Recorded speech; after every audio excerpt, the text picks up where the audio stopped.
vamos lá para mais um vídeo. E muito obrigado, Alexuki, por ter mandado Murder on the Rotoscópio Express. É isso aí. Quando ele tá indo bem, aí tá rotoscoped e acabou. É isso. Eu não tô cabeça para gringuês. Mas fiquem tranquilos, se eu não estou com cabeça para gringuês, a gente tem 1h e 45 minutos de gringuês na nossa frente. Olha que maravilha. Olha que bom, vamos lá então. Ah, e o canal é do Dungeon Tio. Não conheço o tio da Dungeon. Ah, nem o pai da Dungeon. Eu só conheço o mestre da Dungeon. Ah, só melhora, viu? Ai, só melhora. July 24th, 1914. The world is on the edge of war. The Great War, World War I.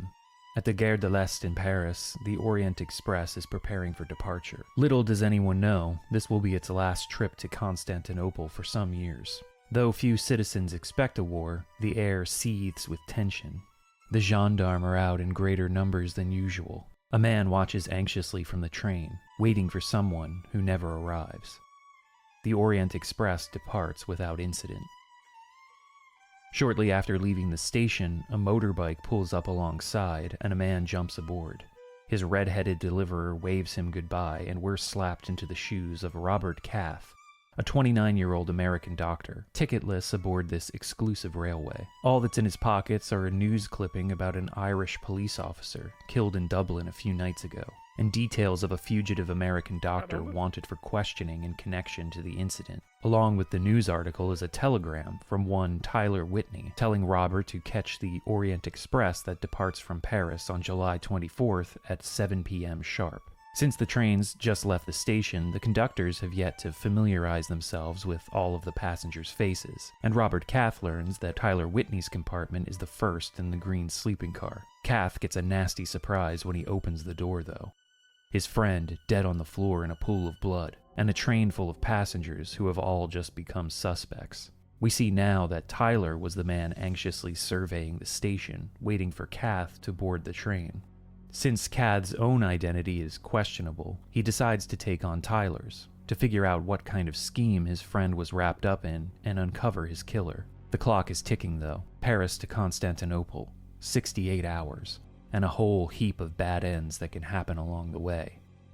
Welcome to Murder on the Rotoscoped Express. Rotoscópio. Dungeon Tio.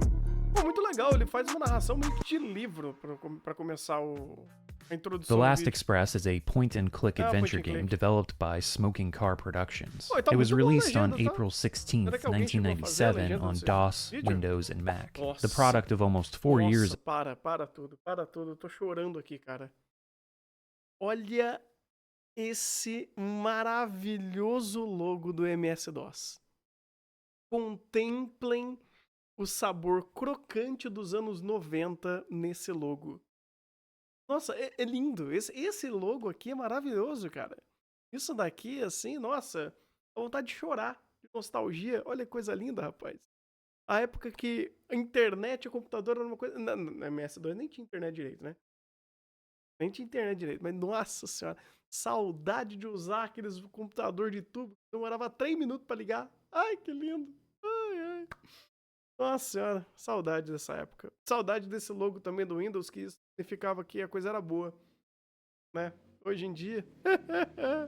of development, The Last Express was a critical darling at the time, earning rave reviews from Computer Gaming World, Computer Games Magazine, and PC Gamer in the US. Their UK counterpart weren't quite as enthusiastic, but, you know, can't win them all. And I'm betting you can guess where this story is headed next. While earning much praise from reviewers, The Last Express was a flop, selling nowhere near enough copies to make up its lavish production costs of an estimated $5 to $6 million US. Huge money for a point-and-click adventure in 1997. As seems to be the case with the adventure games I cover on this channel, most of them were too... Isso é muito caro pra época. Tipo, mesmo que não fosse um jogo de point and click, caralho, 6, 7 milhões? Meu amigo! Too ambitious, cost their developers too much time and money, and released too late to capitalize on the commercial peak of the genre. Its developer, Smoking Car Productions, shut its doors almost immediately after the game's release, and its publisher, Broderbund, was bought out by The Learning Company a year later. The Learning Company would go on to take a hatchet to Broderbund's staff and production line, so The Last Express was out of print less than a year after its release. It was doomed to obscurity right out of the gate, but damn if it isn't an interesting game. Ambitious doesn't even begin to describe it. Drawing on extensive research of the years leading up to World War I, bursting with attention to detail, featuring live-action actors, rotoscoped animation, a diverse, multilingual cast, real-time event mechanics, multiple paths and endings, and just excellent characters and story, The Last Express is an impressively immersive experience. It was created by Jordan Mechner, a designer and programmer whose name should be household to anyone interested in the history of the medium. The man almost single-handedly invented the idea of cinematic storytelling in video games. To get to the bottom of that, and to show you the path Mechner took that led to the creation of The Last Express, we need to go all the way back to 1984, to the days of Apple II game development, and to Jordan Mechner's first published game,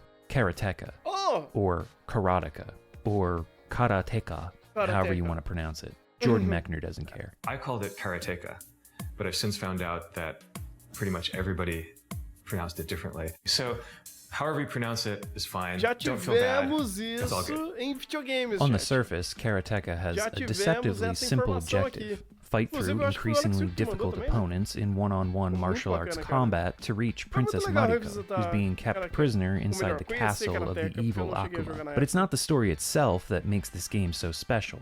It's the presentation, Olha the só, quem atmosphere, diria, the né? movement, and the music that A all add lore do up to canal lay the se foundation of interligando. modern cinematic game design. Karateka is one of the first games to feature environmental storytelling to create tension and a sense of pacing. There are cutscenes featuring musical themes, a completely new and innovative idea. Not just the cutscenes, but actually using music to enhance the storytelling. Through his interest in film, he knew how important music was for creating an emotional connection. Before Karateka, not many games used their soundtracks in such a way. There were games with background music, sure, but Mechner was aiming for a more cinematic approach. Karateka's soundtrack was composed by Jordan Mechner's father, Francis. Francis Mechner wrote the songs on piano, and Jordan painstakingly programmed each note into the game to play at specific moments. And there's a big reason this was such an amazing feat. The Apple II had no sound card. The machine really just made beeping noises, so values needed to be adjusted in code to make different pitches and durations to create something that resembled music. It's crazy to think about. This was the first time composed music was put into a game to add dramatic weight to what was happening on screen. Maybe there are some other examples from around the same time, but nothing was done with such artistic flair as Karateka. The Apple II was so limited in its processing power that it couldn't handle sound and animation at the same time. So the musical cues are set in between animations, yet this technical limitation actually lends some dramatic weight to the action on screen.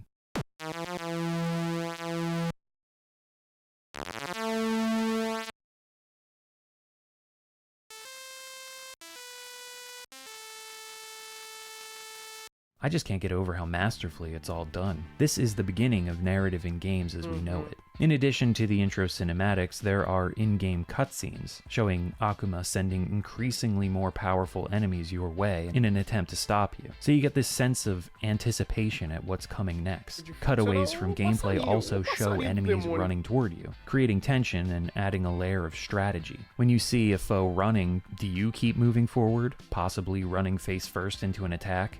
Or do you stop and assume your fighting stance, ready yourself for the upcoming battle? It's amazing how much this little design element affects the experience of just moving left to right and fighting dudes. And let me remind you, this is an action game from 1984. Karateka features other technical marvels, such as its smooth, rotoscoped animation, which Mechner accomplished by filming his father, mother, and their karate instructor running and performing different moves. He then took the film and traced the frames, a technique that was suggested by his father Francis, and Jordan figured out the mechanics of by reading a book on how Disney animators worked on their early films, like Snow White and Pinocchio. Karateka ramps up its complexity in later levels, introducing not only stronger enemies but traps and that Maldita goddamn armadilha. bird. You better be Esse ready when maldito you hear that pássaro. squawk or you're going down. Tudo pode te matar. Karateka é o começo de Souls-like, velho. Karateka also Nossa, a gente features morreu a pra good caramba and bad ending, chegando nesse depending on negócio, how cara. the player enters the last room of the game. Inclusive, After pra quem defeating the quer final saber, boss, tem no Akuma, canal if you Videogames, enter the tá? A princess's gente jogou chamber in your Karateka. fighting stance Então, and quem move quiser ir slowly lá, toward her, she'll mistake you for an enemy and kill you in one hit. If you stand and run toward morri. her, she'll embrace the hero, and the game will end with a kiss. Karateka is brilliant, and absolutely worth playing today. The best way to do so is through Digital Eclipse's release titled The Making of Karateka. It's not only a collection of different ports of the game and a modern remake by them, but also an interactive documentary. Eu achei There are bem legal interviews isso. with Mechner and his father, with other game Deveriam devs and fazer mais designers. esse You can tipo de read coisa, through cara. design É, documents jogo and journal documentário. entries kept by Mechner while he Jogo was documentário eu creating the achei game. There are uma even coisa prototypes incrível. of earlier versions that you can play, and earlier games that Mechner tried to make during his college days that are preserved and playable here. Digital Eclipse's remake of Mechner's Death Bounce, a never even finished game that he worked on for years before Karateka, is actually really good. It's insane that they included this.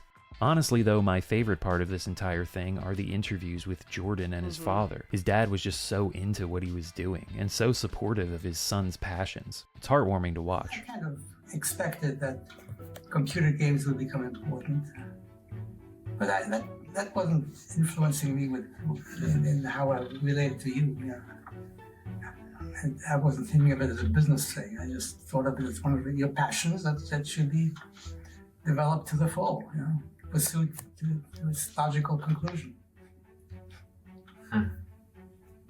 So you were interested in these computer games just because I was interested in them? Yeah, entirely. I mean, I had no interest in them at that time. I never played a computer game. Didn't expect that I would ever. Seriously, even if you're not interested in Karateka, if you have any interest in games preservation, you need to go to Steam or GOG or the Microsoft, PlayStation, or Nintendo stores and buy The Making of Karateka right now. Digital Eclipse needs to know that this kind of preservation and documentation on classic games is worthwhile. Mechner toyed with the idea of creating a Karateka 2 that would expand greatly on the gameplay of the original. Design documents reveal that the game would have had more platform and adventure elements, and would have featured the princess as a playable character. Work on Karateka 2 never got beyond the planning stages, though. Mechner's focus shifted to a new idea based on his interest in the story collection The Arabian Nights, as well as films like Raiders of the Lost Ark and The Adventures of Robin Hood. This idea is what would become Prince of Persia. Prince of Persia took the platformer elements from Karateka 2's concept work and ran with them. It also expanded the rotoscoped animation technique and the focus on environmental storytelling that Jordan Mechner's first game pioneered. If Karateka's success allowed Mechner to focus on game design full-time, Prince of Persia's turned him into a superstar. Though, not right away.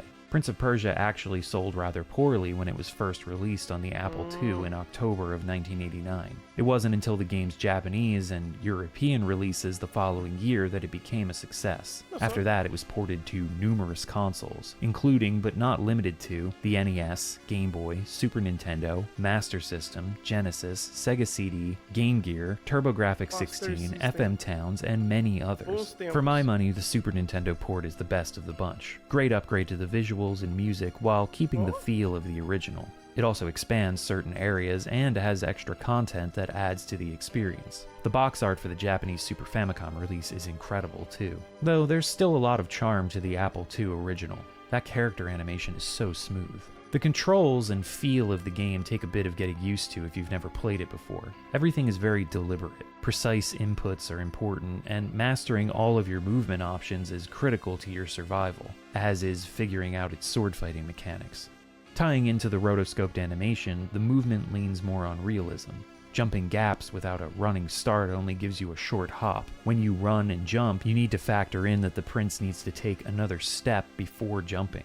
You need to turn around and face away from ledges before being able to climb down them. There are many more nuances to its movement and controls. Prince of Persia is a much more advanced game than Karateka, packed with traps, secrets, and even more of an emphasis on atmosphere and environmental storytelling. It's a fantastic game. There's a reason the franchise has endured for so long.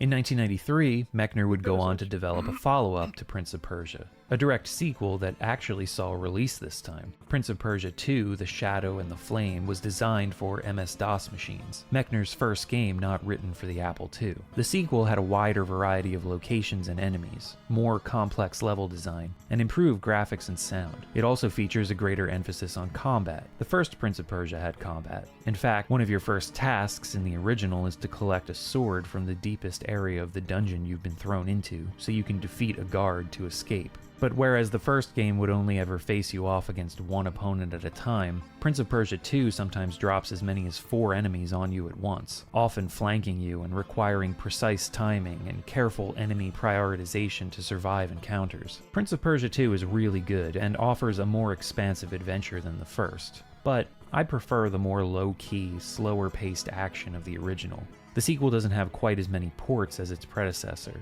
and this time the Super Nintendo version actually has some cut content. Best to stick with the DOS original, or the FM Towns version for the awesome music and voice acting. Que legal. 昔々のペルシャ、国王サルタンには一人の娘がいた。その美しさは澄み切った夜空に輝く月のようでした。ある時王は戦のために God, the FM Towns is like the most amazing way to play a lot of these old DOS games. It's so good. Jordan Mechner would return to the Prince of Persia franchise a couple more times. In 1999 with Prince of Persia 3D, and in 2003 for Prince of Persia The Sands of Time. I feel like anyone who loves that game and its sequels, which Mechner didn't have any involvement in, owes it to themselves to at least check out where the series started. And so we come to The Last Express. Later in 1993, after finishing work on Prince of Persia 2, Mechner started his own game studio, Smoking Car Productions, for the sole purpose of developing his next game. And luckily for anyone interested in his work, Mechner was, and by all accounts still is, a meticulous journaler and note-taker. His website has archives of his journal entries from the years when he was making Prince of Persia 2 and The Last Express, so there's a wealth of first-hand information to go off of. The Last Express had several inspirations. First and foremost was Mechner's experience of living in Paris for a year. He had moved there in 1992 while working on Prince of Persia's sequel. His European sojourn stirred an interest in the continent's history. Mechner chose the tumultuous year of 1914, just days before the outbreak of World War I, for the setting of The Last Express, because he felt the time period was underrepresented in video games. Still is. Another big inspiration was, of course, Myst and other FMV adventure games that followed it. But The Last Express wasn't just meant to be a grab at capitalizing on the genre's popularity and commercial success. Mechner felt it was the perfect vehicle to tell the kind of story he had always wanted to tell through video games. After Prince of Persia, Mechner enrolled in film school and directed a short documentary titled Waiting for Dark, which was filmed in Cuba, and even after poring through Jordan's journals from the time, I couldn't really find the exact topic of the documentary. But the point is, the man had honed his passion for film during the early 90s, so he was raring to bring that experience into his next game project. The Last Express takes place entirely aboard the Orient Express. Some of the team at Smoking Car Productions traveled to museums to research the famous train, but found that museum staff weren't too keen on letting a bunch of quote-unquote video game designers take photos or explore the inside of their displays. Eventually, though, they tracked down the blueprints for the original train cars. They even found a reconstructed dining car in Budapest, and the last remaining sleeping car, still in its original yet dilapidated state, just sitting in a train yard in Athens, Greece. They explored the insides, took dozens of photos, and scrutinized every detail. the woodworking, the handles on doors, the way the beds folded out and windows opened in passenger compartments, the fixtures in the bathrooms, the style of furniture in the smoking and dining cars. One interesting detail they got from actually being able to look at blueprints and explore a real-life car were the angles that made up the pathways passengers needed to take through the train. It would have been far simpler from an art and programming perspective to have players just move in a straight line through the train. Acredite, planta baixa é uma coisa maravilhosa. Eu, como mestre de RPG, eu amo quando eu tenho acesso a alguma planta baixa. É maravilhoso. Vocês não fazem ideia como é difícil de achar algumas plantas baixas. Eu queria muito saber uma planta baixa de um palácio, de um castelo. É muito difícil de se achar, cara. Muito difícil. But Mechner insisted on the angle changes for authenticity's sake. It seems like such a simple thing, and something I didn't really notice when playing through the game myself, but hearing Mechner talk about it in an interview and how important it was to retain that sense of realism, to document and maintain that piece of history, makes me appreciate its inclusion.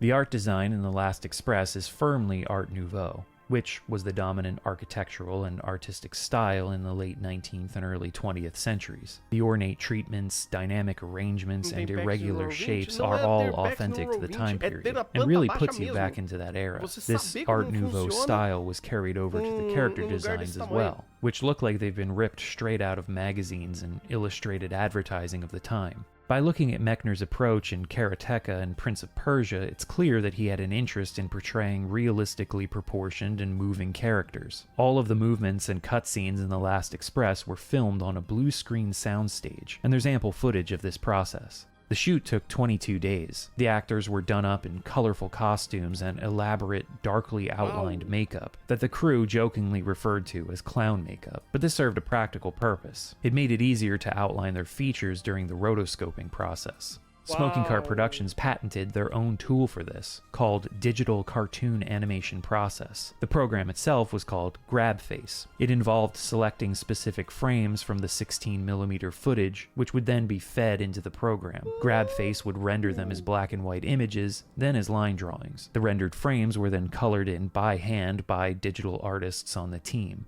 The complete game contains over 40,000 frames of animation. This is even with the decision to dissolve between frames, instead of having every cutscene play in full motion video. According to Mechner, there were many reasons this was done. Technical limitations and production costs were the biggest. The finished game already spans 3 CD-ROMs. Who knows how many it would have needed if they tried to do the entire game in full motion video. This approach also eliminated the need for reshoots and allowed the dialogue to be more natural and fluid. They didn't have to worry about lip syncing and getting every line right while they were shooting. In fact, the actors that played the characters for the film shoot were not the same actors that voiced the characters in the finished game. And we'll come back to this when we talk more about the sound design. Before that, let's look at how The Last Express actually plays. In an interview with Next Generation magazine a few months before the game's release, Jordan Mechner outlined his objectives for The Last Express, and I quote, "With a game like this, the goal is to create, to a certain degree, the illusion of interactivity. You want the player to feel that actions really have consequences. Choosing from multiple branches is not fun. You feel like you're on a branching tree just picking different ways to go. And that's not a game. You have to give players the feeling they really are somewhere, like on a train." So the goal of The Last Express was to create a story around the player, not a story exclusively driven by the player. We see the latter so much in game design nowadays. Every open world game has quest givers standing around in the same spots, dirty, stinking, dying of thirst and hunger, waiting for the player to come and interact with them. Or NPCs that are just set dressing, bodies to be jostled, driven through, or cut down as you see fit. Now, I'm not saying this kind of design is bad, but it's not the only way to do things. The Last Express takes a stripped-down, more focused approach to cast and setting to achieve its lofty ambitions. The game takes place entirely on the Orient Express, traveling from Paris to Constantinople in faux real time. Time moves about 6 times faster than real life. But that doesn't mean this is like an 11-hour game. Along the way, the player witnesses certain events and has interactions that push time forward at faster intervals. But when you're on your own, wandering the train, time moves at a set speed. The train runs on a strict schedule for arrivals and departures at stations. Certain passengers will depart at their designated stops. Others will change their plans depending on your actions. During the trip, each NPC has a fixed schedule that they follow, though if you eavesdrop on their conversations, there are moments that make it seem like they're moving around the train of their own volition. One passenger may get annoyed with another and go to a different location. Another may search for a bit of solitude to de-stress and enjoy a cigarette.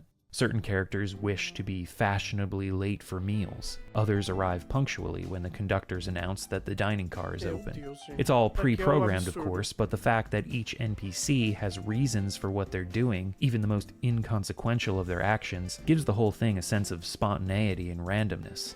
Each character has their own life to lead, their own stories where they are the main character. I mean, some of the passengers on the train regard the player with nothing more than a side glance and have nothing to do with them for pretty much the entire trip. You can ignore all of this if you want, or you can pay attention to what they're doing, listen in on their conversations, and learn about these other digital lives that are only related to you, the player, because they happen to be traveling aboard the same train that you're currently on. I don't know, I just find this design fascinating, and it really immerses you into the game world. I'm often struck by games that really put you into their settings, where you feel like you can just hang out and live there. I feel like this is done most effectively when the world doesn't completely revolve around the player. But Robert Kath does have a story of his own in The Last Express. So, what about the main plot? As mentioned, events, actions, and conversations occur at set times and in set locations. If the player is in the right place at the right time, they experience them.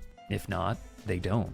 And that's all there is to it. But The Last Express gives plenty of different ways to learn plot-crucial information or uncover important events and items. There's never only one conversation or one character that you need to interact with to figure things out, which is part of the brilliance of its design. The NPCs won't wait for you to show up before discussing important details or clues for how to push the game forward. But there may be somebody else you can bump into, or another item or piece of information that will lead you down the same path. Now, there are choke points and certain things you absolutely need to do to move the game forward. There are many bad ends throughout the game too, choices that will lead to a game over, instances where you need to do something before your cover is blown, or timed events that need to be overcome. You can also just do dumb shit, like be a nuisance to other passengers by knocking on their doors and getting reprimanded by the conductor so many times that they just kick you off the train. Trouble. I cannot be responsible.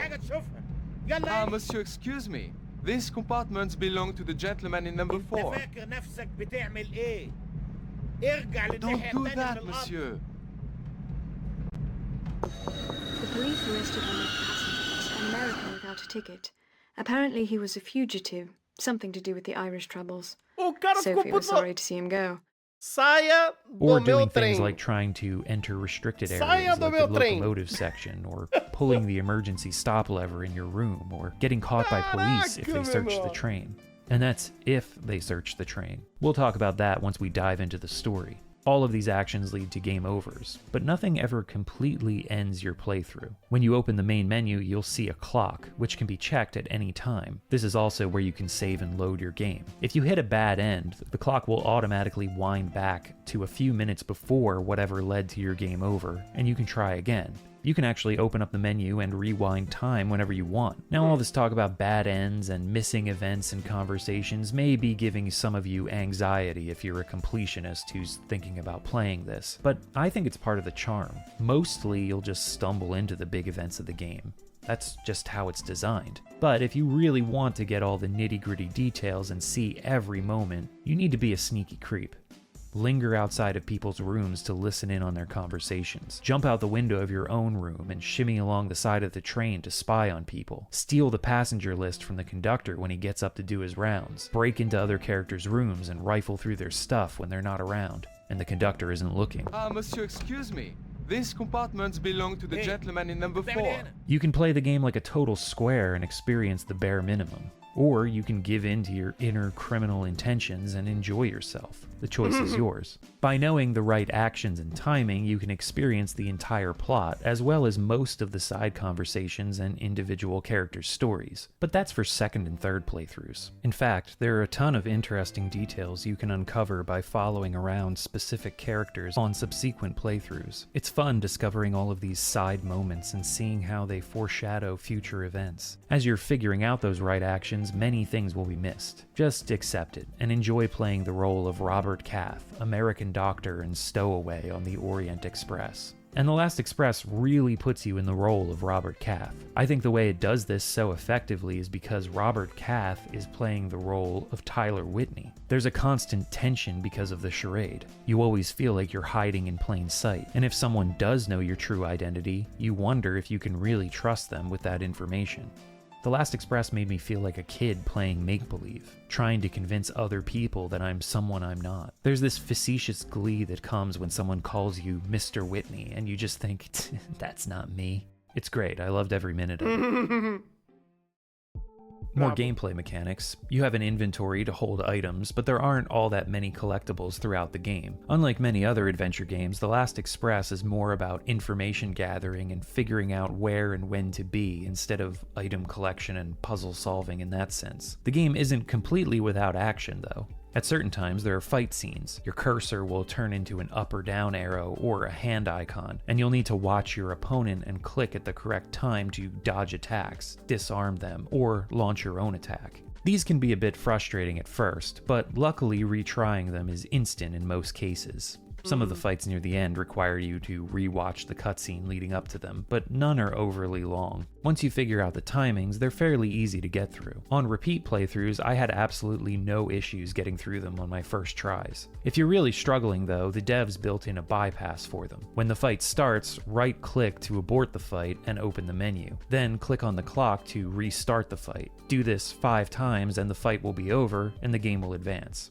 It's handy for those who are frustrated by these sequences. Onto the sound design, this is another area where The Last Express excels. The sound of the train chugging along on its tracks is ever present, and you'll know when it's pulling up to a station. The whistle blow, the squealing brakes, and the brief respite from the constant click-clack. For some reason, these moments really stuck with me. Even when I was in the midst of accomplishing some task or attempting to spy on a specific character, I'd never fail to take a moment to just think, oh, we've stopped. And then a short while later, the train would groan to life again and we'd be off. It's just another element that really puts you into this world.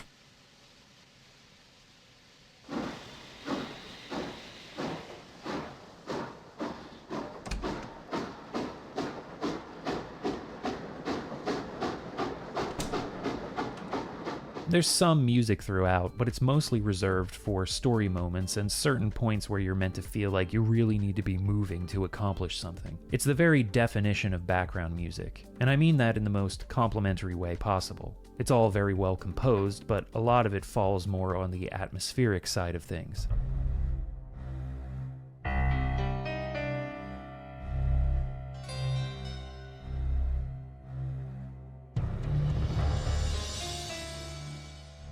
It fits the moments in the game where it's played perfectly, but it's not the kind of soundtrack that you're going to be listening to for enjoyment. Again, not a bad thing. It's serving its purpose, but not going beyond that. The voice acting, on the other hand, wow. These are some of the best performances I've ever heard in a video game. The devs cast native speakers for all of the characters in an attempt to create the most authentic experience possible. And for certain conversations, characters will speak to each other in their native tongue. Si les petites bourgeoises se mettent à écrire l'histoire, on n'est pas sorti d'affaire. Voilà bien une réflexion du côté touriste. Arrête. With the help of subtitles, these conversations can be eavesdropped on, but only if Robert Cath, the character you're playing as, knows that language. So listening in on French, Russian, and German conversations is no problem. Serbian or Arabic, though, you're out of luck. Unless you speak those languages. Forgive me, monsieur. Yes, monsieur. Again, it's just another element that immerses you in the experience. The way sound and characters' voices travel is also handled dynamically throughout the game. Listening through a door from another area of the train leaves the voices muffled. Sometimes characters speak under their breath or to themselves. Sometimes conversations will be overlapping. Avez-vous fait votre choix? Yes. Соблюдала все заветы нашей церкви. Le filet de bœuf jardinière, Very good. One unfortunate oversight is the lack of subtitles for the English dialogue. However, a user by the name of QWERTY0 on the GOG forums created a patch for the original release that adds English subtitles. All you need to do is download the file and replace it in the installation folder. They're not perfect, and there are some bugs that occur when multiple characters are speaking at the same time, but they're better than nothing. I have a link to the updated file in the description of this video. It's legit, I promise, even though the site looks like it's going to implode your computer. This patch only works with the original game, which is only available through GOG and playable through their DOSBox launcher. Or I guess it probably works if you have a copy of the original game too. As you can see, it was on sale when I captured this. It's normally pretty cheap and gets discounted often. So let's talk about the different releases of The Last Express that are available. In 2011, publisher .mu released a collector's edition of The Last Express on Windows. Along with updating the game to run on modern systems, it also includes a bunch of extras, such as a soundtrack, making of video, and strategy guide. This version was then released on GOG a few weeks later, and that's the version that's still available today if you want to play the original. Or at least as close to the original that you can get without hunting down a 1997 copy of the game. In 2012, .mu released a mobile version for iOS devices. An Android release arrived the following year. Also in 2013, The Last Express Gold Edition was released on Steam. This is pretty much a straight port of the mobile version and doesn't include the earlier Collector's Edition PC release. So if you're not a fan of mobile interfaces, you probably want to avoid this one. Though the Gold Edition does have several quality of life features, such as a hint system, unlockable character biographies, faster transitions, as well as achievements, if you're into that sort of thing. I bought and played through both versions for this video. Honestly, I prefer the original, but if you'd rather not deal with DOSBox and some INI file finagling to get the game to run in full screen, the Gold Edition is a solid option. But once again, be warned, the subtitle patch only works with the GOG release of the game. It doesn't work for the Gold Edition on Steam. Anyway, now that we've got all the top-down look at this game out of the way, let's dig into the details of the story. I'm just going to set up the beginnings of the plot here, and I'll throw in a spoiler warning later. So we return to Robert Cath, standing over his departed friend, Tyler Whitney, in compartment 1 of the Orient Express. We found ourselves in quite a pickle, and there are two ways out of this. We can unceremoniously dump our friend's body out the window. Bit of an inelegant solution. Or we can hide the body in the fold-out bed in our compartment. Both will present problems for us later on. There are also a few things that can happen if we don't make it to Tyler's compartment in time, or if we don't dispose of or hide the body. Either the conductor or one of the other passengers who knows Tyler will discover him dead. The train will make an emergency stop and we'll be arrested. Game over. Alternatively, we can make it to Tyler's compartment in time, but the conductor or another passenger could knock on the door. If we let them in, of course, we're boned. But we can talk through the door and tell them to go away. This only delays the inevitable, though. So one way or another, we've got to get Tyler's body out of sight. For this playthrough, I chose to hide the body in the fold-out bed. Comfy. After handling the corpse, we have bloodstains on our jacket. Luckily, Tyler's is hanging nearby.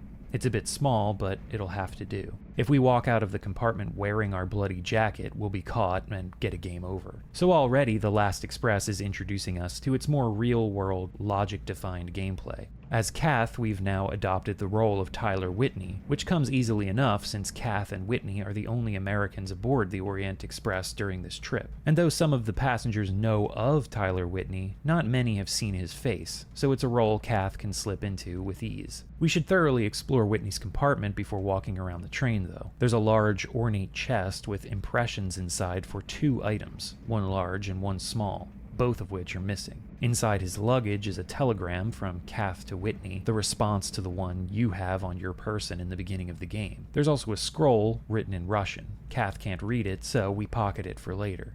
As we proceed to the dining car, we encounter a young boy running around blowing a whistle he says he found. François, viens ici.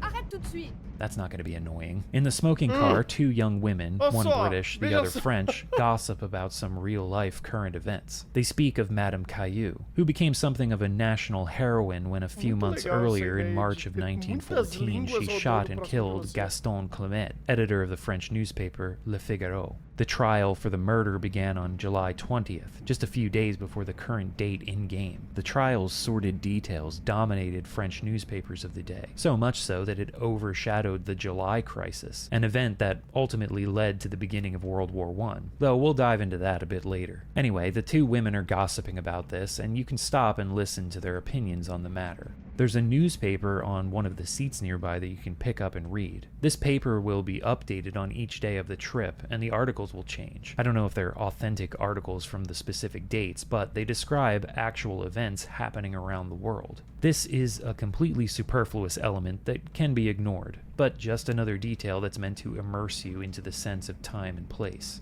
Kath meets with August Schmidt in the dining car, under the pretense of being Tyler Whitney. You can actually head straight to the dining car and attempt to speak with Schmidt right after gaining control of Kath, but Schmidt will get suspicious, get up to check Tyler's room, and discover the dead body, which is a game over for us. On the correct path, Schmidt asks if Whitney has brought the gold, which Kath hesitantly plays along with. Shall we get down to business? Have you brought the gold? First you kept me waiting, now you don't answer me. I have kept my half of the bargain. If something has gone wrong, I would like to know it. Nothing has gone wrong.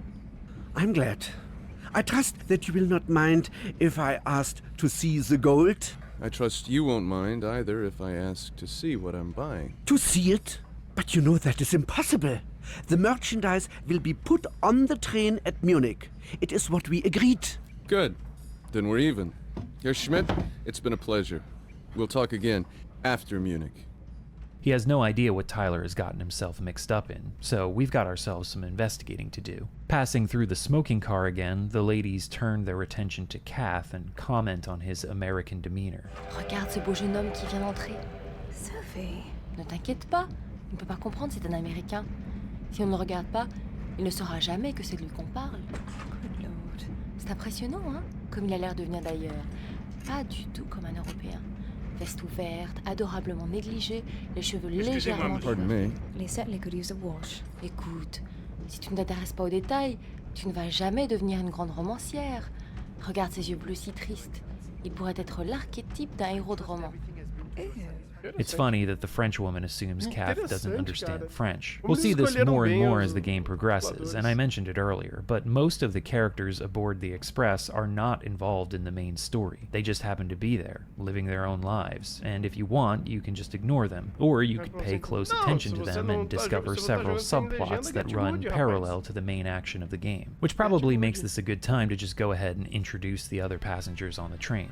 In the red car, the luxury class, compartment A is taken up by Vasily Alexandrovich Obolensky, a Russian count who was an advisor to Tsar Alexander III and Nicholas II. Now he's an old man in failing health, clearly still a supporter of the monarchy. He's traveling with his 16-year-old granddaughter, Tatiana, who occupies the next compartment. She's been at school in Paris and now accompanies her grandfather back to Russia. In compartment C is Claude Bauderel, a French geologist and engineer who works for the Anglo-Persian Oil Company. He'll be stuck with George Abbott, who gets on the train in Munich, though there's no record of him on the passenger log. Curious. Anyway, Abbott is a talkative British gent who seems to know a lot about the other passengers aboard. In the compartment next door is the rest of Bauderel's family. His 7-year-old son, Francois, the brat we saw blowing the whistle earlier, and Bauderel's wife, an uppity French society woman who doesn't get a name. The two ladies we saw earlier, Rebecca Norton and Sophie de Breathieu, sorry for butchering that French name, are staying in compartment E. Rebecca is keeping a diary during the trip, and by sneaking into their room when they're not around, you can read it. Rebecca will continue to add entries as the journey continues, so if you're interested, you can discover more about what's going on with them. Anna Wolf, a concert violinist and daughter of an Austro-Hungarian military commander, is in compartment F. She's roomed with her faithful companion, a Siberian husky named Max, whom she never travels without. Milos Jovanovic, a Serbian, and Vesna Savin, a Croatian who fled to Serbia, are staying in compartment G. In the next compartment are two Bosnian Serbs by the name of Ivo Buskopovic and Salko Popovoda. If you know anything about the outbreak of World War I, you may guess at these four characters' significance in this tale. If you don't know anything about the outbreak of World War I, don't worry, like I said earlier, we'll get into it. Compartment I, the last in the luxury car, is actually empty.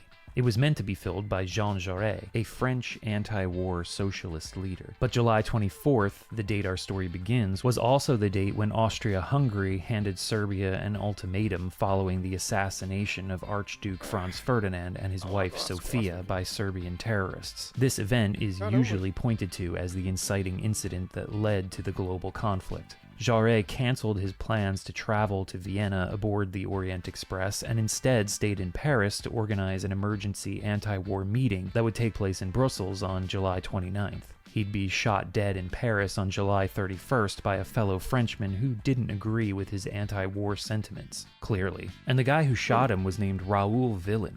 Villain. I mean, it's probably pronounced Villain, but still. If you were writing this as a story and you named the assassin character Villain, you'd be a laughingstock. But this is real life. History is full of stuff like this, and it's fucking awesome.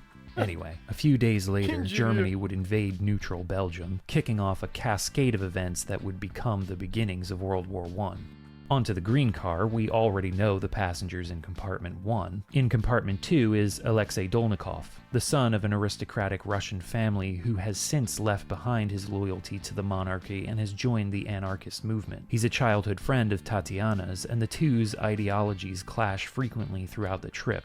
Our friendly German industrialist August Schmidt is in Compartment 3. Compartment 4 houses Mahmoud Makhta, a Persian eunuch. He's been charged with the safe transport of 4 women, referred to as the harem, from Paris to Cairo. His employer has given him the strict stipulation that the women not show themselves publicly. Fatima stays in Compartment 5. She's the oldest member of the harem and the de facto leader of the group of women. Compartments 6, 7, and 8 are taken up by Yasmin, Khadija, and Alouan. You can catch glimpses of the women at various times and eavesdrop on conversations between them and Mahmoud, but you won't be able to understand them, unless of course you speak their language. Compartment 9 is empty, though it was meant to house Marshal Radomir Putnik, according to the passenger list, the Serbian General Chief of Staff. He ended up taking an earlier train. This is another character, like Jean Jaurès, who was an actual historical figure. The sleeping cars are capped off by Couder, conductor of the red car, who's just a few months away from retirement, and René Martens, conductor of the green car, a lazy Nepo baby whose uncle, Verger, is the trainmaster on the Express. Lastly, there's a private car attached to the end of the train, and only going from Paris to Vienna. This is the Saturn, owned by Prince Kronos, a man of unknown origins who's rumored to hail from somewhere in North Africa. He travels with his personal assistant, Kahina,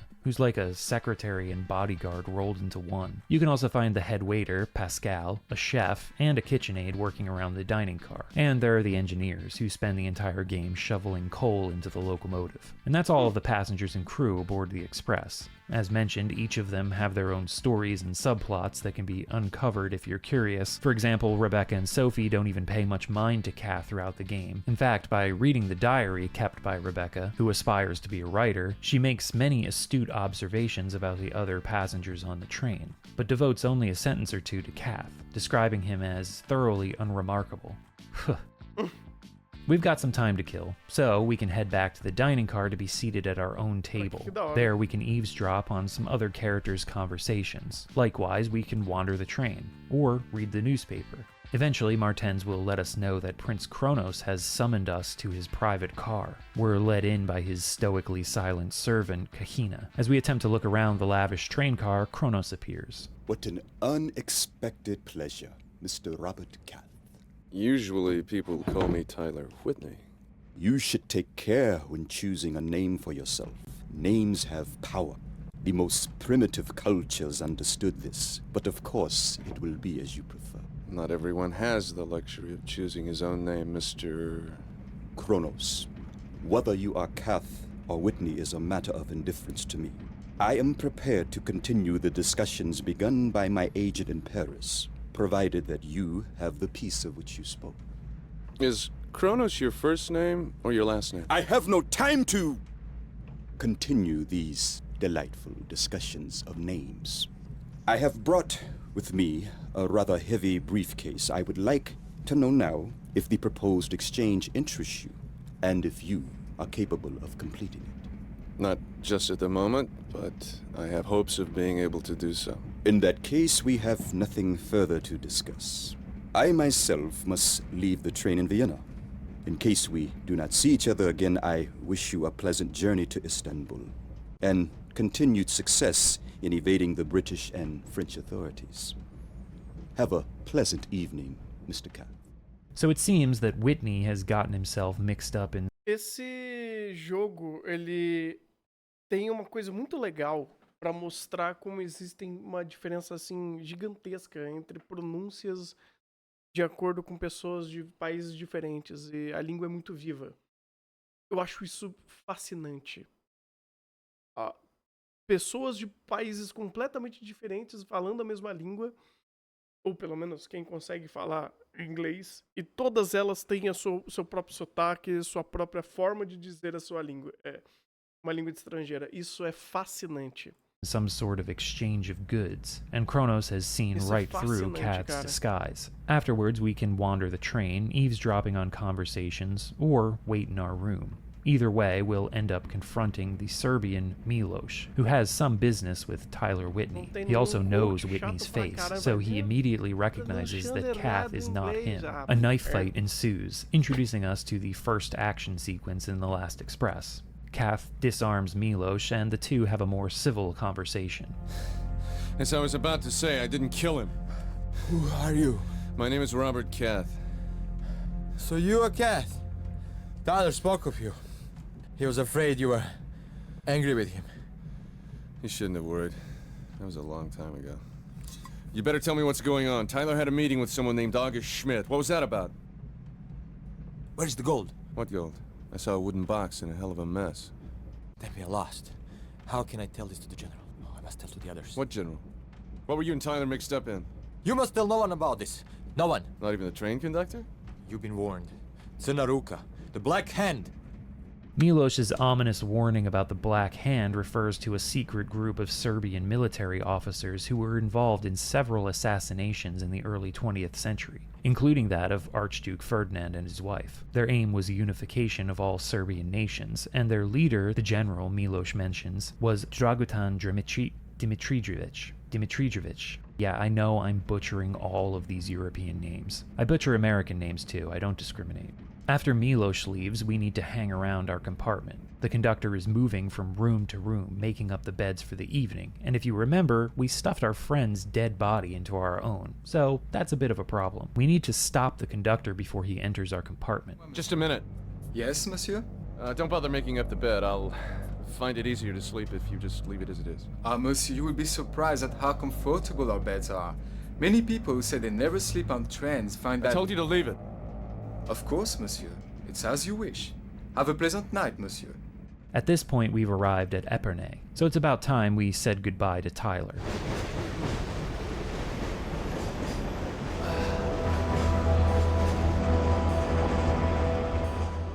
The way Kath treats his friends, my god, I don't want to know how he treats his enemies. And for some reason, this time, handling the corpse doesn't bloody Kath's jacket. If, however, you chose to throw the body out the window after finding it, something else takes place while the train is stopped. First, if you're paying attention to the Bauderelles, you may overhear Francois mention seeing a man tumbling beside the train tracks. His mother pays no mind to this and scolds him for his overactive imagination. The body was found, though, and when the Express arrives in Epernay, police board and search the train. If we're caught, it's game over. There are a few ways to avoid this. We can hang out the window of our own car, hide in the bathroom in the Count's room, or we can wait until this time to visit Kronos and watch the cutscene we saw earlier of their first meeting. After that ends, the police will be finishing up their search. Once that's finished, you won't have to worry about Tyler Whitney's corpse anymore.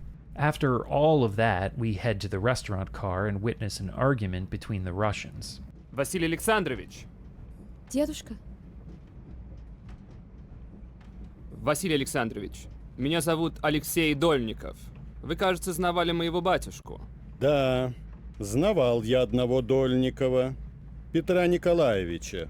Хороший был человек, набожный. Сын у него был.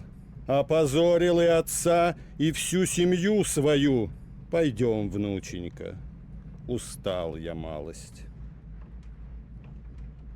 Василий Александрович, how many thousands have you condemned to prison and torture in the name of your piety? Или вы счет потеряли? Well, I think you made a pretty good first impression. Kath's such a smartass. I love him. A little while later, if we head to the spot in between cars, we meet Tatiana and ask her to translate the scroll we found in Whitney's luggage. She says she'll have the translation ready in the morning. You can also give her the scroll later on without seeing this scene, but this is a good time to do it because we can get a bit more background about the relationship between Tatiana, the Count, and Alexei. At this point, we can once again snoop around or eavesdrop on the other passengers. One thing to take note of, the concert violinist, Anna Wolf, seems to be warming up to our pal August Schmidt. Once the clock strikes 10 p.m., you have the opportunity to go to sleep. Just gotta make up these sheets since we had a bloody corpse stored in there earlier. Good as new. And yeah, Kath is just gonna sleep in the same spot he was hiding his friend's body. Wonderful. During the night, Kath awakens to a silent train.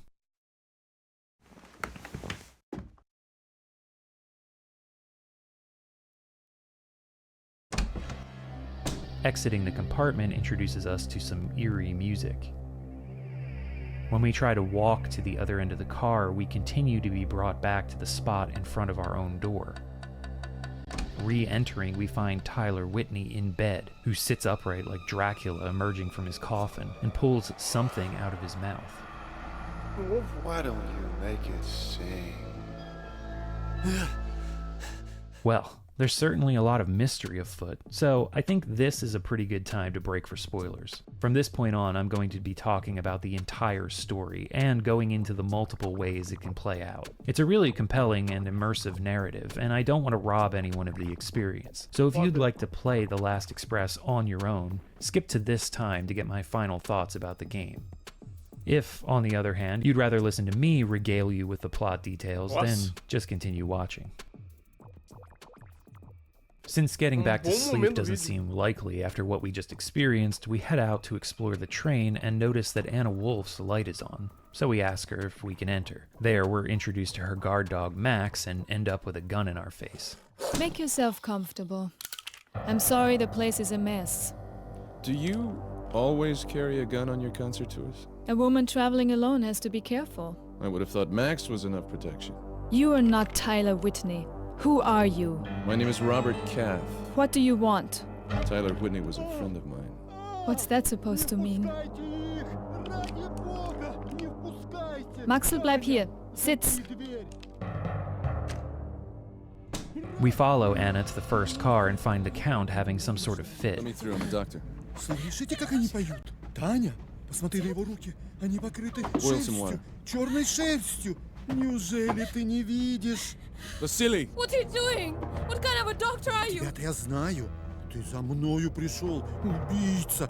Таня, подай мне нож. Я вырежу его сердце и скормлю волкам. Дедушка! Oh, don't listen to him. He doesn't know what he's saying. Vasily Alexandrovich! Who are you?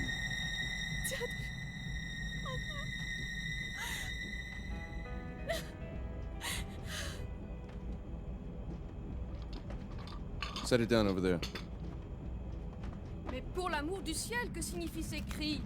C'est impossible de dormir dans un tel Brew this in a placard. tea and give him a cup every 4 hours. Can you do that? Yes. What on earth is the matter? Let's clear out. Let him sleep. Vous avez entendu le docteur. Tout le monde dehors. Il faut le laisser se reposer. Miss Tatiana, could I speak with you? Oh, ça c'est rien. If we hang around outside the door, we overhear Anna asking Tatiana to watch over something for her. She runs to her room and a short while later runs back to Tatiana. After all of that excitement, it's time to get some sleep. The next morning, Kath keeps saying Milosh to himself. Milosh. Milosh. So, I don't know, you think we should go talk to Milosh? Come in! Milosh, we need to talk. Pazi, možda je naoružan. August Schmidt thinks I'm Tyler. I went along with it to keep the game going. Now I want to know what the game is. Nemoj ništa da mu govoriš. Ma on je bre ženo Tylerov prijatelj. Tebi je svako prijatelj. Come on, sit down. Have you heard of unity or death? Sure. That's Harvard's motto. Or is it the post office? Unity or death is a sacred vow. Crna ruka. We have all taken it. Tyler too. He always liked that sort of thing. He gave his life for this. Tyler came to us in the winter. We were hiding in the mountains of Bjelašnica, north of Sarajevo. Šta se njega tiče gde je Bjelašnica? A hoćeš ti me na žaska glava da pustiš da govorim? When Tyler came, we had no food, no guns, nothing. Tyler brought us guns. What did Tyler want from August Schmidt? Tyler was given a mission by the general himself. It was a great treasure that belonged to the Serbian people. What was it? It was called a Firebird. I never saw it. Tyler was to sell it for gold to buy the guns from the German. If the German finds out that we have lost the gold, everything is lost. You must tell him that we have the gold and that we want to buy the guns. Why should I help you cheat August Schmidt? Cheat him? How can you speak of cheating a German? The Germans are taking our land, the food from our children. We are like slaves in our own land. Tyler understood this. If you betray us, you betray the cause he died for. It's your cause, not mine. Da ga ubijem odmah. Zabranjujem ti, on je bio Tylerov prijatelj. Ti ćeš ga pustiti da izađe odavde? Ti si veća budala nego što sam mislila. Oh, by the way, Herr Schmidt mentioned that he was having some merchandise put on the train at Munich. So long. Madame.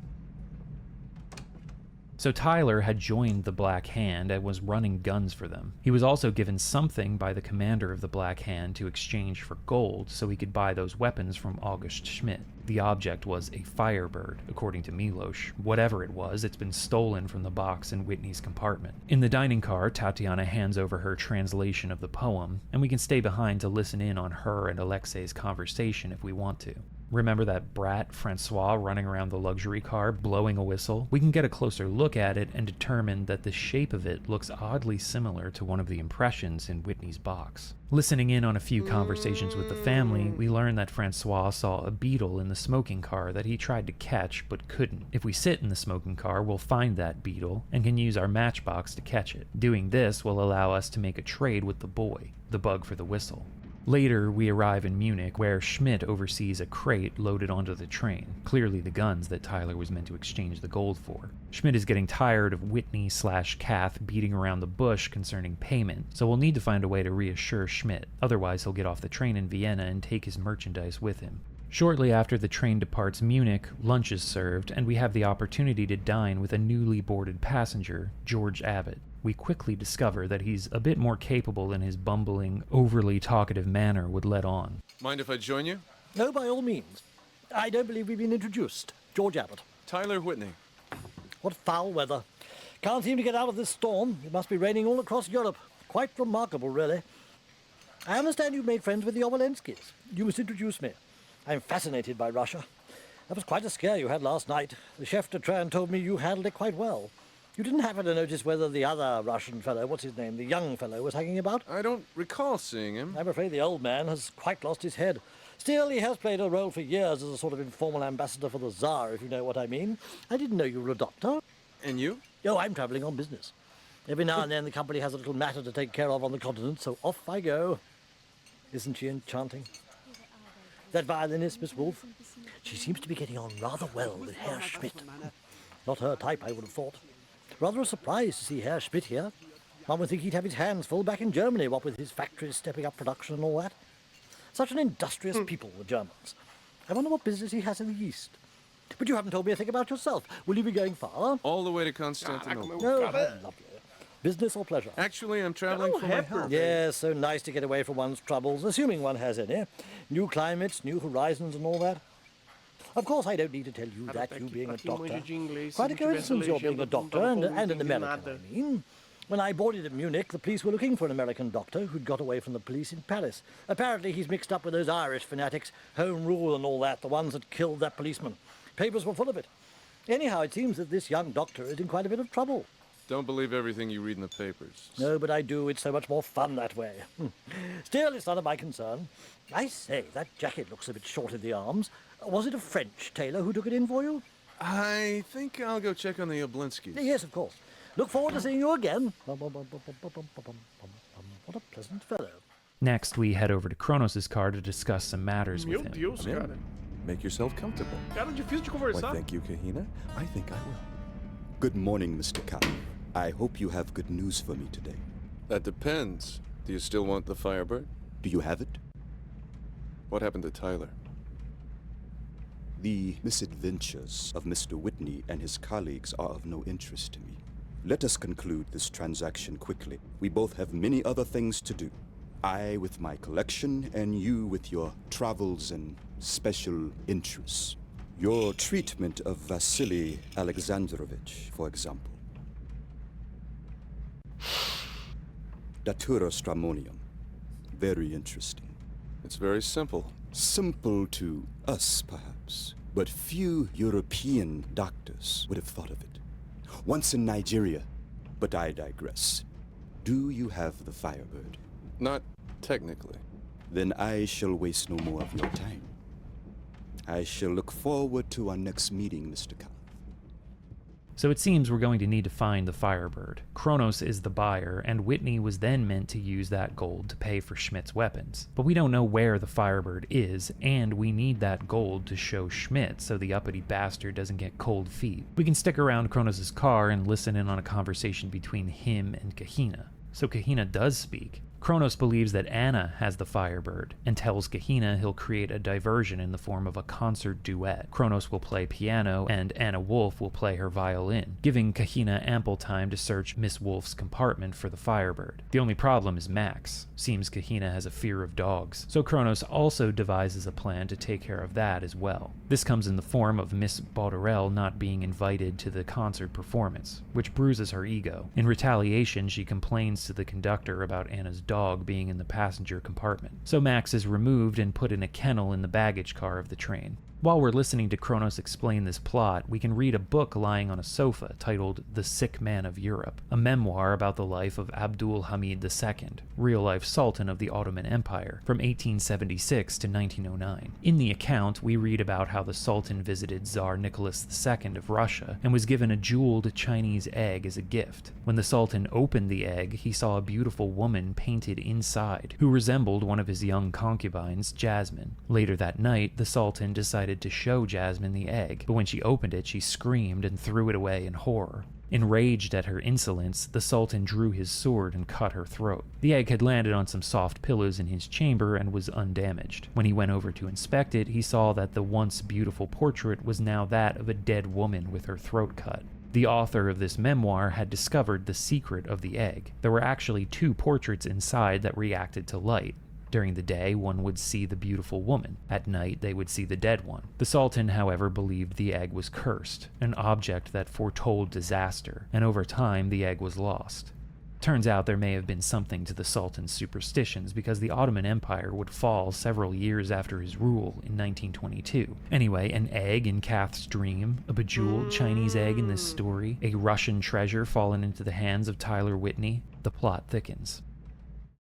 A short time later, Kronos makes his appearance in the smoking car to invite Anna Wolf to duet with him. So, if you happen to miss the conversation between Kronos and Kahina earlier, here's where you find out. And if you happen to miss this interaction, you'll be informed of your own invitation to the concert by conductor Martens. So there are many opportunities to learn about this concert and the fact that several passengers will be out of their compartments and distracted. So we've got a lot of breaking and entering to do during the 2-hour duration of the concert. Just before 3, Anna will leave to prepare. She asks the conductor to lock her room since Max is no longer there to guard it. So we need to wait for the conductor to either leave his post or just not be looking our way and duck into the compartment next door, which belongs to Rebecca and Sophie. They've also been invited to the concert. If we check on Rebecca's diary, we learn from the newest entries that the two of them are much more than just traveling companions. Though Rebecca worries that she's the one who's more interested in the relationship than Sophie.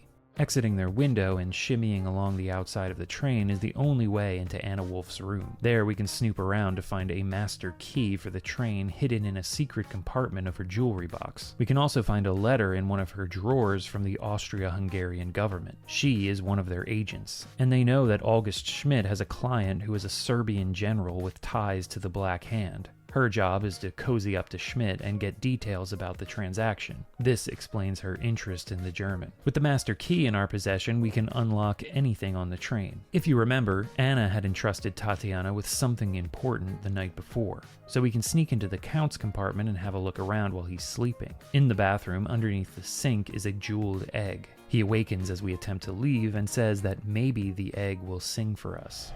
Ах, так это вы мне приснились. Не берите. Может быть, она у вас запоет. You can also inspect the egg and discover the photo inside that fooled the Sultan in the story from Kronos' book. If you look at the egg at nighttime, you also see the portrait of the dead woman his concubine saw. Anyway, our hands are full, so we need a place to stash this bulky thing. The box in Tyler Whitney's compartment makes the most sense.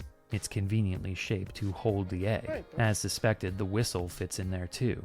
Now that we've managed all of that, we can head to Kronos' car to enjoy the concert. At one point, Kahina will leave for some time, obviously to attempt to find the egg in Anna Wolf's compartment. She returns empty-handed since the egg isn't there. Once she's back, we excuse ourselves from the concert. All of the criminal acts that I described pre-concert can be accomplished at this time as well. Since we've already done all of that though, the only things left to do are move the egg to a safer hiding spot and find the gold to satisfy August Schmidt. The egg can be hidden in Max's kennel in the baggage car. We just need to wait for the trainmaster to leave his post, which he does periodically to make rounds and announce station stops. We set the dog free and safely tuck the egg into a little alcove at the back of the space. Max will return to Anna's room like the good boy he is, but get taken back to the kennel shortly after. For the gold, Kronos mentioned a briefcase, so with our master key we unlock one of the doors between cars and hop onto the train roof. If we head all the way to the back of the train, we can kick in the window of Kronos' car and find a switch inside that opens a secret panel.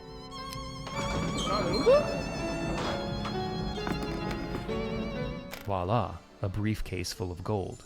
While in Kronos' private car, we can read some of his letters to learn that he's in contact with some detectives, which is how he learned of Kath and Whitney's identity and connections. There's no way to leave the car the way we came in though, so the only thing we can do is walk right through the concert with briefcase in hand, which both Kahina and Kronos clearly notice, but have no way of interfering with, what with all of the other people in the room.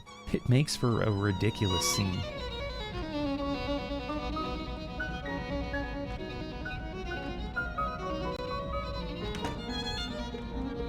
And yeah, there's really no other way to go about this, which is kind of weird, but also really funny. And I think that was the point.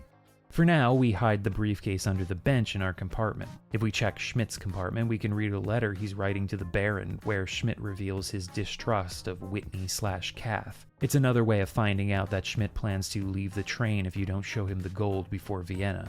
At this point, there's not much to do until 5 p.m. when the concert ends, so you can spend your time spying on the passengers who weren't invited, or you can go watch the rest of the concert, which Kath must not find too interesting because he nods off several times.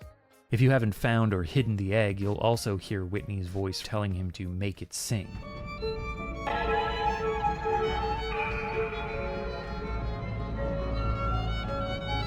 Why don't you make it sing?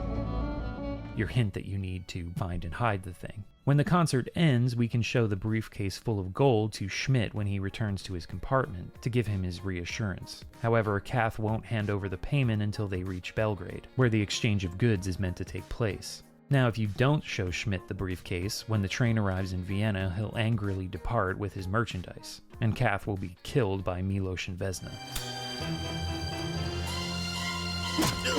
So Schmidt really needs to see that gold. Shortly after leaving Schmidt's compartment, we'll be confronted by Kahina, who will escort us at gunpoint back to Kronos' private car. If we fail to return to Kronos in time, Kahina will kill us. Tá difícil, hein? Kronos takes back his briefcase full of gold. There's also an alternate ending that can happen right here. If you didn't hide the Firebird in the kennel, you'll return to your compartment and find it missing. Or, if you find the Firebird, you can just give it to Kronos. All of these actions will trigger this ending. When the train arrives in Vienna, Kronos and Kahina depart, and Kath is left with a briefcase full of gold for his trouble, since this was the promised amount for the exchange of the egg. Kronos is ruthless, but also a man of his word, apparently. Not a bad way to end things, but not what we're looking for. So anyway, hide the Firebird and return the briefcase to Kronos. Later, we speak to Milos again about who killed Tyler. I want to know who you think killed him. Sit down.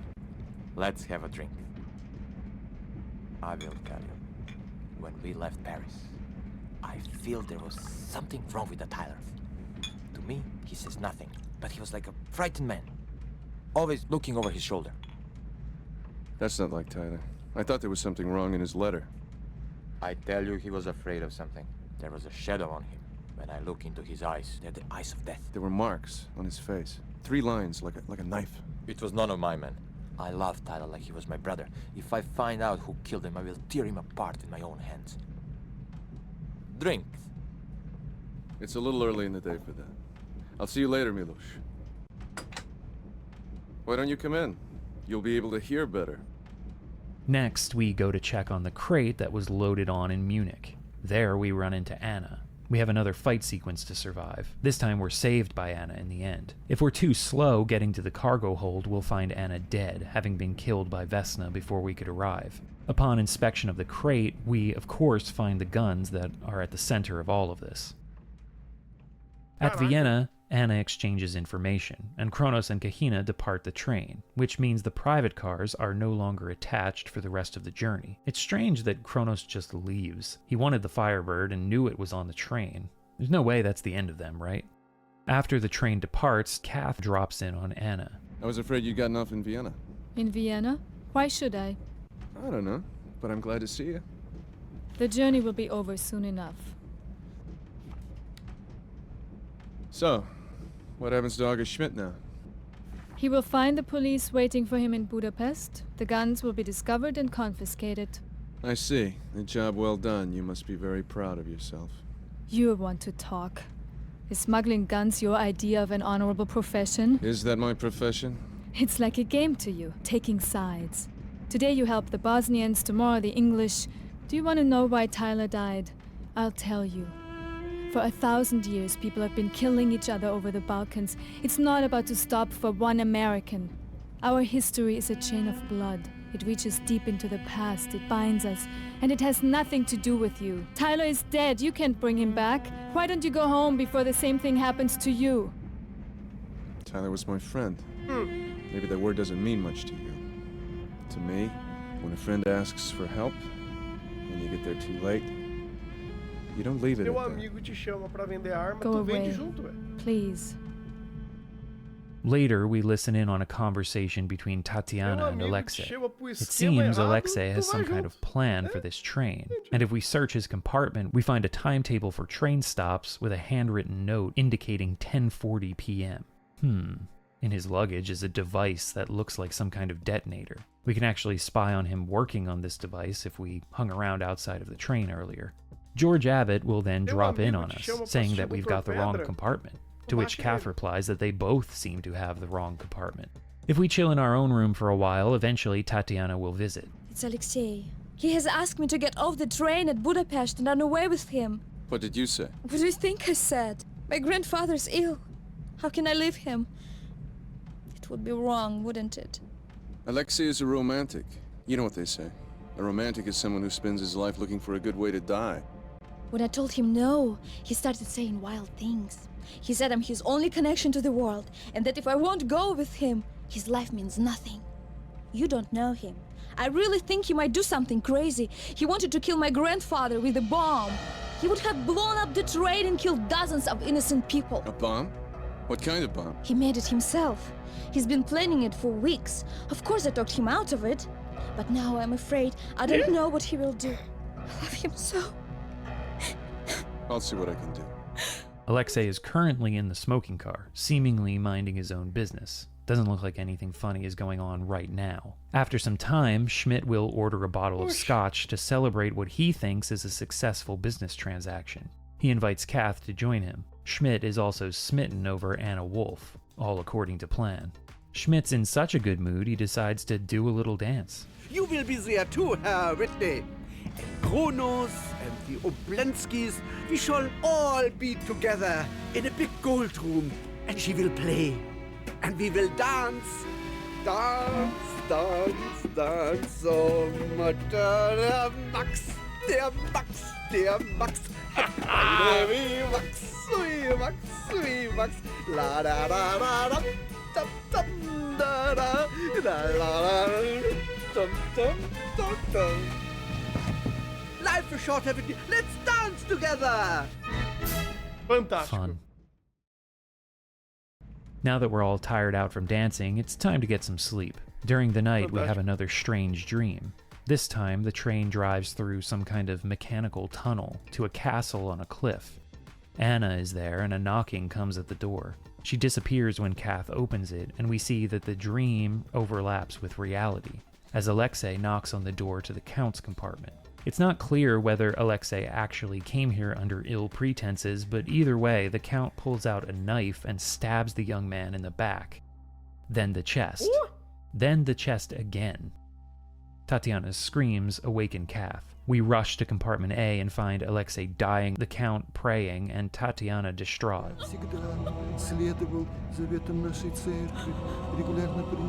Tatiana, away from here.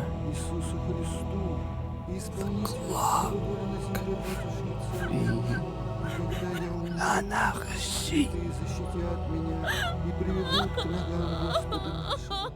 Out in the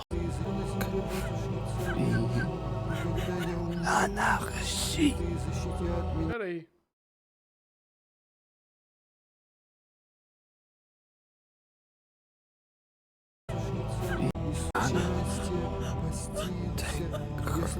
Away from here. The clock.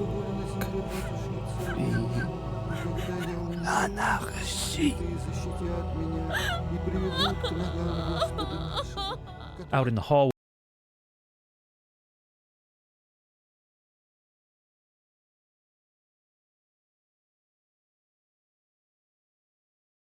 George Abbott Rapaz. attempts to have the conductor. Out in the hallway, George Abbott attempts to have the conductor keep things under wraps. Ué?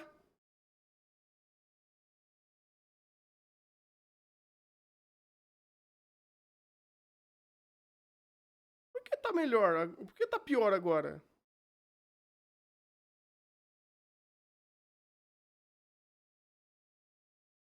Pra mexer na legenda piorou. Abbott then invites Kath for a drink. Now, if we head to the smoking car right away, during our conversation with Abbott, the train will explode. O que eu fiz? Tava tão bonitinha a legenda antes, cara. Desativa.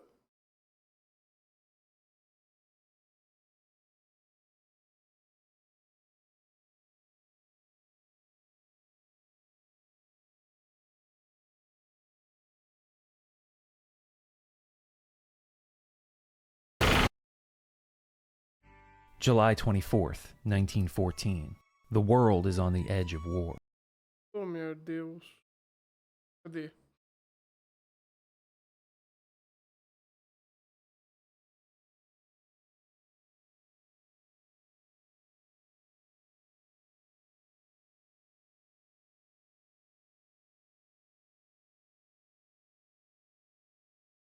Now, if we to have out in the hallway, George Abbott attempts to have the conductor keep things under wraps. Abbott then invites Kath for a drink. Now, if we head to the smoking car right away, during our conversation with Abbott, the train will explode. Even if you found the detonator in Alexei's luggage earlier, Abbott will then mention something about the bomb, and the train will explode. Speaking of which, you didn't happen to find the dynamite, did you? Dynamite? What dynamite?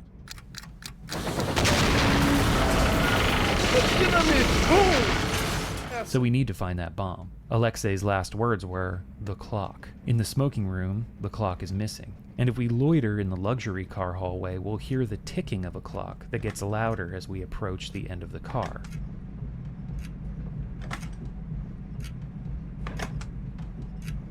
In the panel here is the bomb we're looking for. Remember that timetable we found in Alexei's compartment? The time written there was 10:40. It's 10:30, so we don't have much time to defuse the thing. Any wrong moves will lead to it exploding. It's kind of bullshit, because there aren't any hints on how to do this. It's just trial and error the whole way. Though redoing this section is pretty forgiving, because the game will put us right back in the hallway where the bomb is, so it's whatever, not too bad overall, I guess.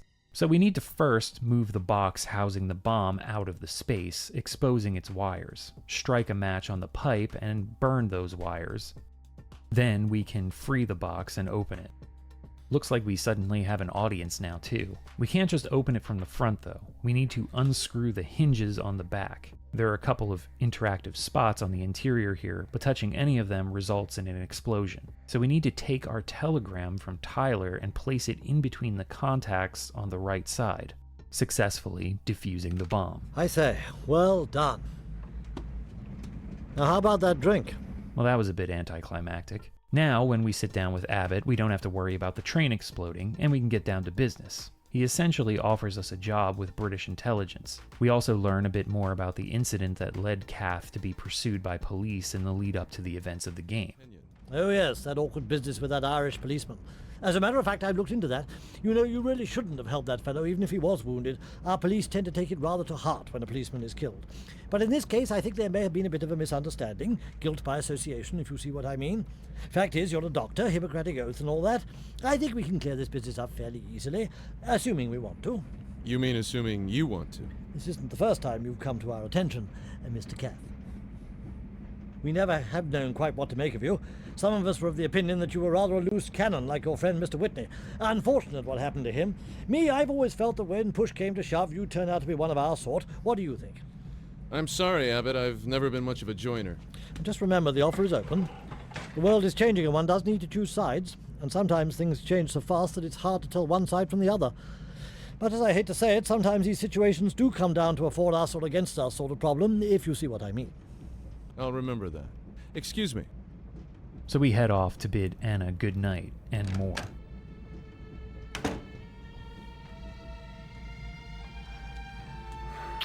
Eita!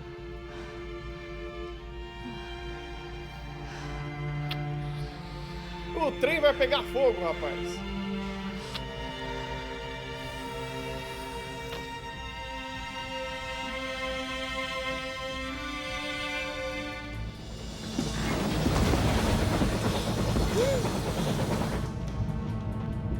Something's wrong. We're not stopping.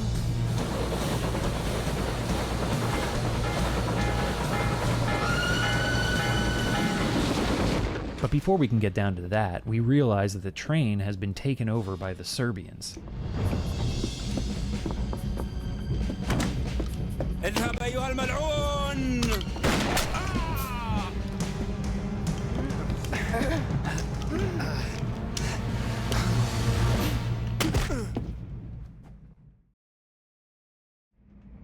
We find ourselves tied up in the baggage car. After rolling around on the floor for a bit, and yeah, that's really all we have to do to get out of our bindings, we're confronted by Ivo. After knocking him out, we go and rescue Anna, who isn't grateful at all for our help. Take off your sash! You could have taken off the sash first. Anna says we need to stop the train before it reaches the Serbian border. That way the terrorists will be arrested by the Austrian police, and the arms will be discovered, landing Schmidt in jail too, all according to plan. You're being used. You and August Schmidt. What do you mean? Germany and Austria want war. All they need is an incident to set it off, like Sarajevo. Sarajevo wasn't enough, but crates of machine guns captured in the hands of Serbian terrorists. Now that could start a war. Anna, how do you think your superiors knew about the arms sale? Schmidt's been set up. Germany wanted this deal to happen, and they wanted it blown wide open. By you. Helping the Austro-Hungarians isn't really our main concern, though. We need to gain control of the train, or we're going to wind up dead once it passes into Serbia. So we head up to the top, where we fight Salko. He's got a metal bar, which we can steal before knocking him off the train. We need to turn around quickly though, because Vesna climbs up with a sword. If we don't turn around in time, she'll get the jump on us and it's curtains. The fight with Vesna is a bit more complicated than the others. She can attack high or low, and we need to watch her movement, clicking up or down depending on what she's doing. After clocking her a couple times with the metal bar, she'll drop to the ground suddenly. We need to follow suit, otherwise we'll be smeared across an overpass. Afterwards, we'll be left hanging from the edge of the train, but we grab Vesna's leg and toss her over the side.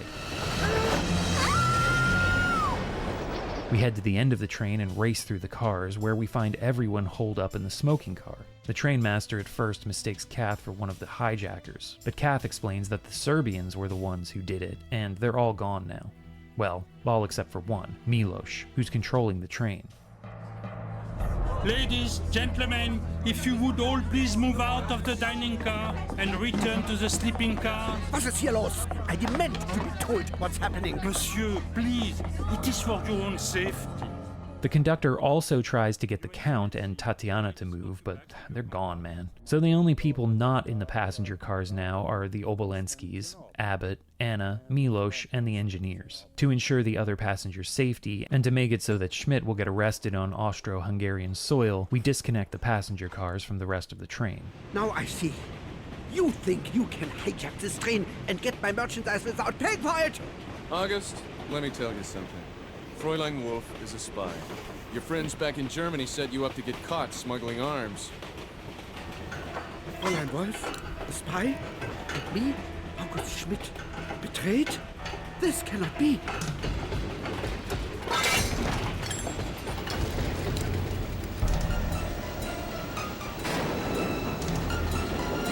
Tyler Whitney! We will meet again! Oh, and there's one more thing. My name isn't Whitney. It's Cath. Robert Cath. What? My name is Robert Cath.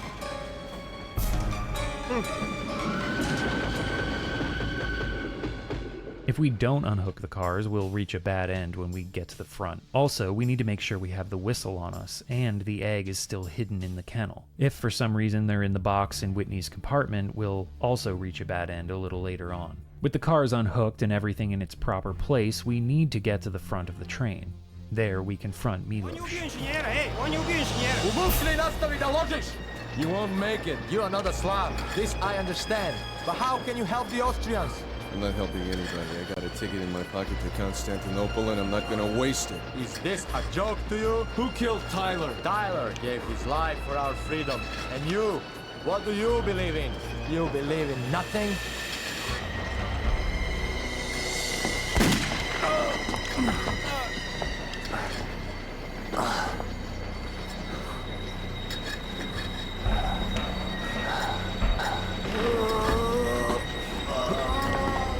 This is one of the rare moments in the game where the frame-captured animation really lets down the intensity of the scene, which is a shame, but we get the gist. Anna tells the engineer to stop shoveling, and I don't know what happened to his buddy. There's only one of them here now, so I'm assuming he was killed by Milos or one of the other Serbs. Anyway, instead of pulling the brakes, we throw the lever to speed up the train. If we take too long or choose not to touch the lever, Anna will stop the train and we'll get another alternate ending. We end up a hero in this one, but it feels pretty hollow. So let's see this thing through to the end. What are you doing?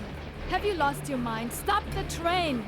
As I was telling my friend before you shot him, I've got a ticket for Constantinople in my pocket and I intend to use it. Constantinople? You won't make it out of Belgrade. I wasn't planning to stop in Belgrade. We are still within the Austrian Empire. In the name of the Emperor, I order you to stop the train. Do you think I won't shoot you? Go ahead.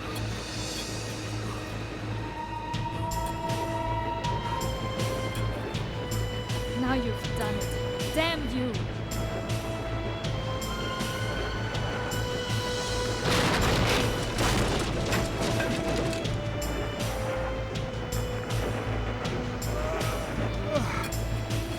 Give me that shovel.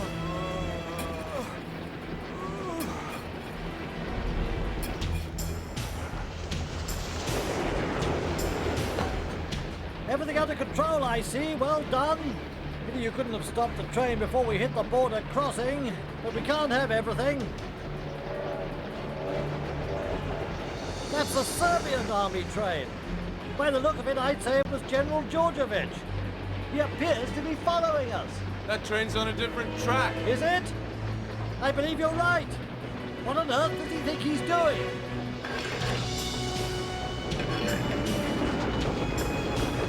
Ej, oni su nas prebacili na stari kolosijek. He says they've switched us onto the old track. Mi moramo stati, stari most neće izdržati voz ove težine. He says we have to stop. The bridge is old. It won't take our weight. It'll have to.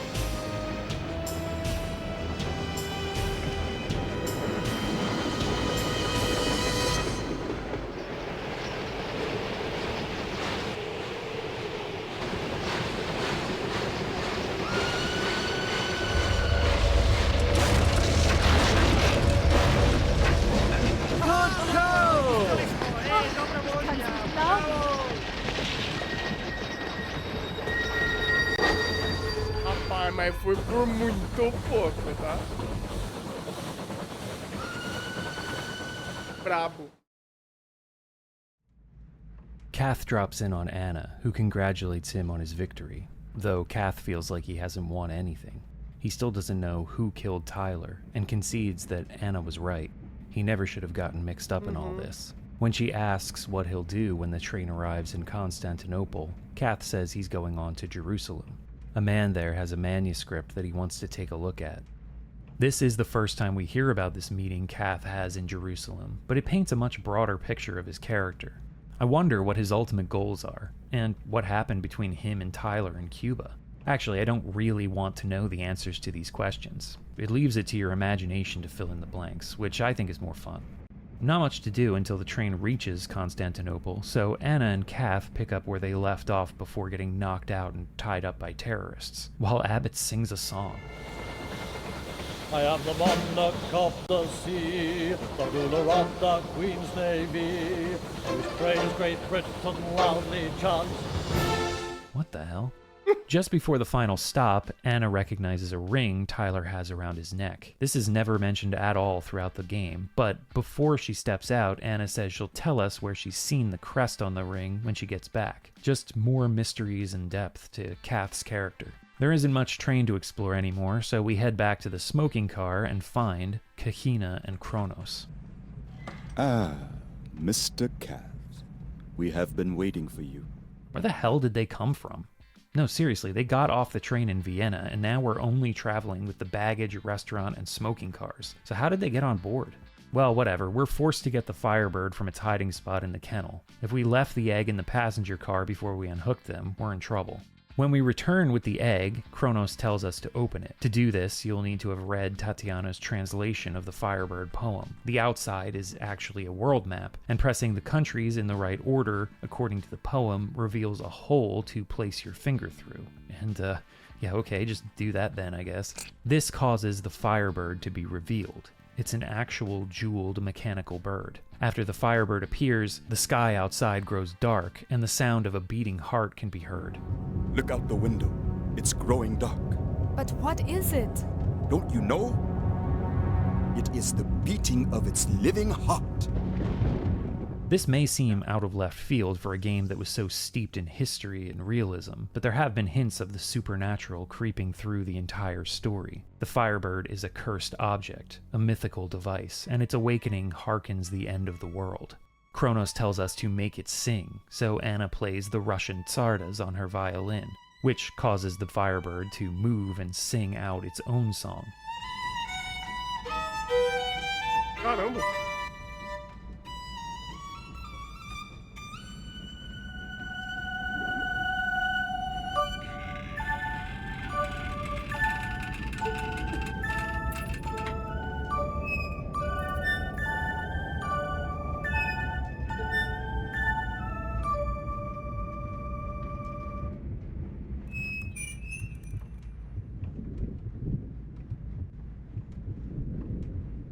Sunset.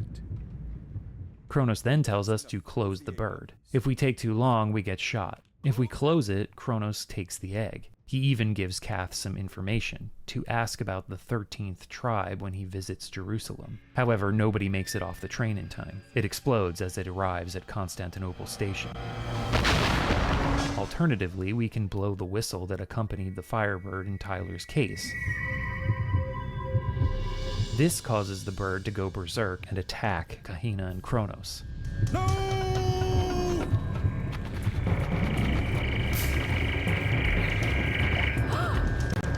Faz sentido. It scratches his face with its talons, and we finally learn who killed Tyler. He had the same claw marks on his face when we found his body in the beginning of the game, so he must have tampered with the Firebird on his own, the poor bastard.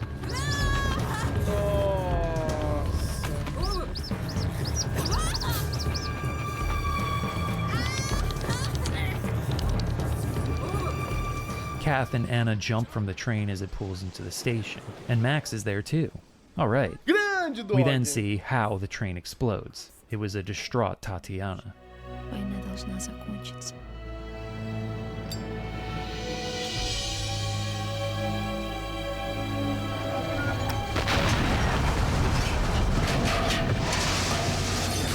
Firebird's shadow falls over a map of Europe during this scene, and we see it escape from the explosion.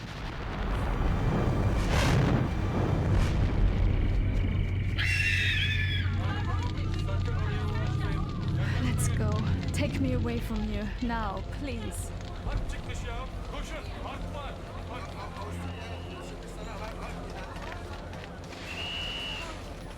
What are they saying? What's happening? It's war! Avusturya ve Sırbistan harpte! Harp! War! Then we learn that World War I is broken out across the continent. Anna says she needs to head back to Austria-Hungary, promising that she'll meet up with Kath again after the war. I know a skipper who can take us to Gallipoli. We can get a boat there to Jerusalem.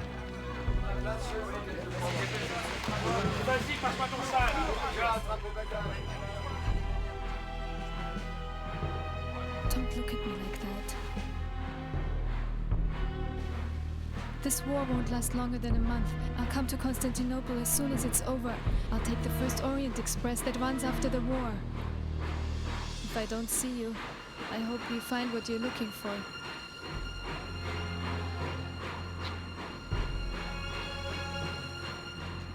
Take care of Max for me.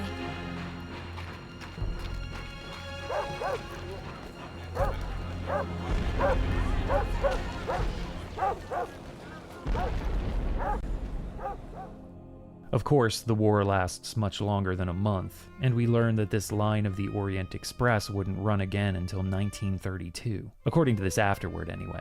But I found that it started running again in 1918, right after the war ended. Maybe it wasn't this exact route, I don't really know. But anyway, that's the end. Rapaz.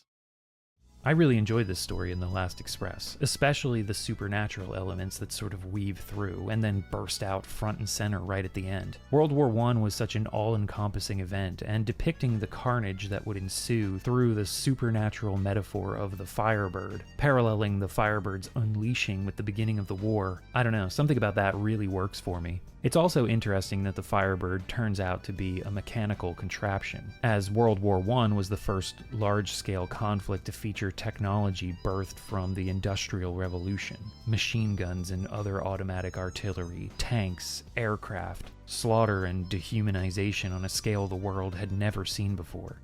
But let's pull back from all of that.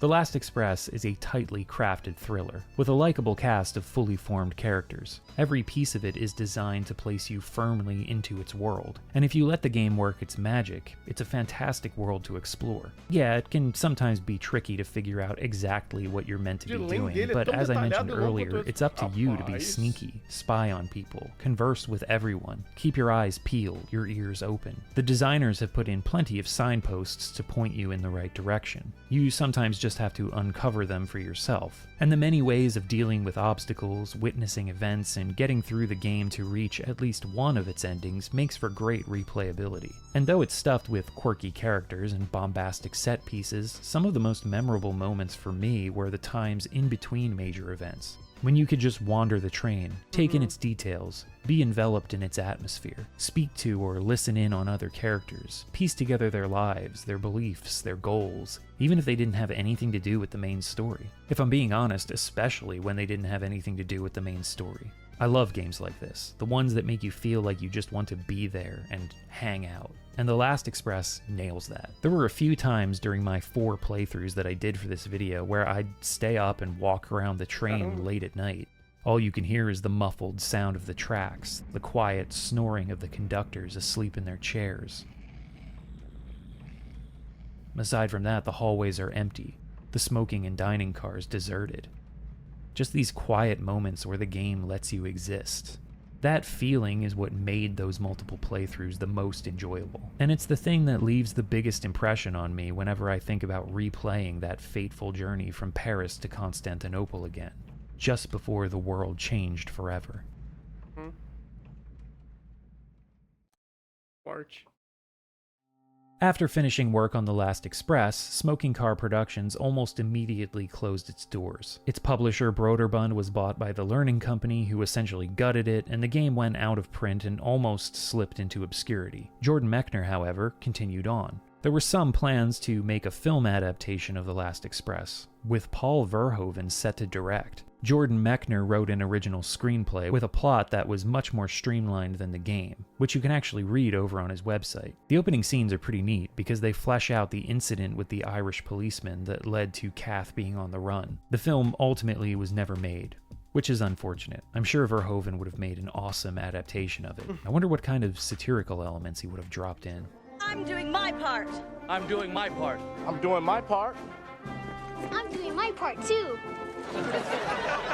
A couple years later, Jordan Mechner would join Mindscape, a development studio working on Prince of Persia 3D, where he would act as creative consultant and co-writer for the game. Ultimately, he was unhappy with his experiences working there and with the finished product. And yeah, I don't blame him. Prince of Persia 3D is awful. When Ubisoft bought the Prince of Persia license in 2001, they had rights to re-release the back catalog, but to make a new game, they needed Mechner's okay, since he still held the rights to the actual IP. It wasn't easy to sway him, especially after the sour experience of working on Prince of Persia 3D. Ubisoft showed off their concept work and some test footage, though, which impressed Mechner, and he came aboard, becoming one of the designers and writers of the game. The Sands of Time released in 2003 to universal acclaim and relaunched the franchise. And yeah, Prince of Persia: The Sands of Time is an amazing game. It even led to the film adaptation Mechner was hoping for originally with The Last Express. Prince of Persia: The Sands of Time, starring Jake Gyllenhaal, released in 2010 with a story conceived by Mechner and a screenplay co-written by him. And I mean, it's alright. I'll stick to the games. Since then, Mechner has been involved in re-releases of some of his old games, like the aforementioned The Making of Karateka, and once again, go buy that right now, and working on graphic novels, writing several, and writing and illustrating a memoir based on his grandfather's immigration to the United States in the early 20th century, called Replay, Memoir of an Uprooted Family. Thanks to his penchant for chronicling all aspects of his creative process, his website is a treasure trove of insight into his design philosophy, and just what he was thinking personally while making these games that would go on to change the industry. And that's it for The Last Express. I hope you enjoyed it. If you did, like, comment, subscribe, leave a comment, share it with a friend, an enemy, a stranger on the street, whatever. I make these videos for myself first and foremost. I always just think, what would I want to watch on YouTube? But, I appreciate everyone who's along for the ride. If you really like what I do, you can join these people scrolling on screen and become a dungeon dweller, either by clicking the Patreon link in the description or hitting the join button on the video page for a YouTube membership. Everybody who supports gets their names in the videos, they get to watch new videos a few days before I make them public on YouTube, they get exclusive updates from me, and they get access to the Dungeon Dwellers archive, bonus videos that I make from time to time. Got another one planned for later this summer. It's fun stuff. If you support with $5 or more... Isso daqui é trabalho que eu fico feliz que ainda existam youtubers muito bons que façam isso. Porque, infelizmente, por múltiplas mudanças de múltiplas plataformas, muita gente não tem muito mais espaço para fazer esse tipo de vídeo, um documentário quase. Isso daqui tem um aspecto documental muito forte.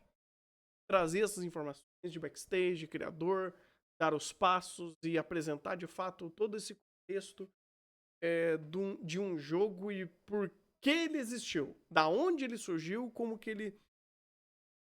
ele foi concebido. É algo super legal. Junto com a review do próprio jogo e apresentando ele para todo mundo. Cara, que trabalho excepcional. Foi assim, 1h40 de vídeo, mas com respeito. Com respeito pra caralho. Esse tipo de conteúdo eu acho incrível e deve ter dado um trabalho assim, gigantesco para ser feito, porém, um excelente trabalho feito. Meus parabéns. De verdade, meus parabéns. O tio da Dungeon aqui, o Dungeon tio, mandou bem demais. Que vídeo bom, cara. Filme bom, né? Muito legal, cara. Muito legal mesmo. É um tipo de videogame que é uma experiência narrativa, acima de tudo. É um tipo de jogo que é interessante de ser experimentado, de ser conhecido. Assim como... Eu acredito, inclusive, que ele é mais fácil de você entrar do que, sei lá, Pathologic. Pathologic é um jogo que você fala, cara, eu respeito demais a sua existência, mas eu não vou jogar esse daqui nunca. Esse daqui, ele tem um lado muito interessante de você aproveitar essa experiência, de você construir a narrativa ao seu tempo, e inclusive essas barreiras linguísticas que tem no próprio jogo, eu acho muito legal. Como é aquele negócio, se você não manja de uma determinada língua, vai sofrer. Vai sofrer. Assim, você pode conseguir jogar, ele tem algumas formas de você fazer isso. Porém, como ele mesmo explicou, você tem múltiplas formas de conseguir uma informação, e isso é ótimo. Porque se você conhece as línguas em questões sendo faladas, você consegue aproveitar muito mais essa conversa informal, essa conversa não... Essas conversas que você pega por corredor mesmo, eu acho bem legal. E você pode investigar, você pode roubar, você pode ter muita amplitude da forma de que você age. E é um jogo complexo. É um jogo essencialmente complexo. Às vezes, se você bater o olho por cima, você não vai entender o quão profundo ele pode ser. E acontece. Acontece. Querendo ou não, às vezes a gente não consegue pegar toda a complexidade de algumas obras mais antigas, porque hoje é tão mais... tem tanta coisa.